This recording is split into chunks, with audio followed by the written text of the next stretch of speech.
మలబద్ధకం వలన కొన్ని లక్షల మంది పైల్స్, ఫిస్టులా వ్యాధితో బాధపడుతూ బయటకి చెప్పుకోలేక చాలా సఫర్ అవుతున్నారు లోపలనే. సో ఈ మలబద్ధకం కారణం ఏంటి, దానికి ట్రీట్మెంట్ ఏంటి అనేది ఈరోజు తెలుసుకుందాం. చిన్నపిల్లలు కానీ పెద్దవాళ్ళలో కానీ మెజారిటీ సుమారుగా 80% కారణం ఏంటంటే భయంకరమైన వ్యాధులు ఏమి ఉండవు, ఫంక్షనల్ అంటారు.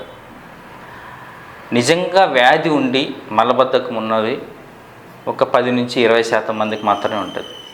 80% మందికి పైగా ఫంక్షనల్ అంటే మోషన్స్ పోవడం అనేది సరిగ్గా ట్రైనింగ్ లేకపోవడము, నీళ్లు సరిగ్గా తీసుకోకపోవడము, పీచు పదార్థం లేకపోవడము, ఆహారపు అలవాట్లు వాళ్ళ రోజువారీ దినచర్య సరిగ్గా లేకపోవడం వల్లనే 80% మందికి మలబద్ధకం.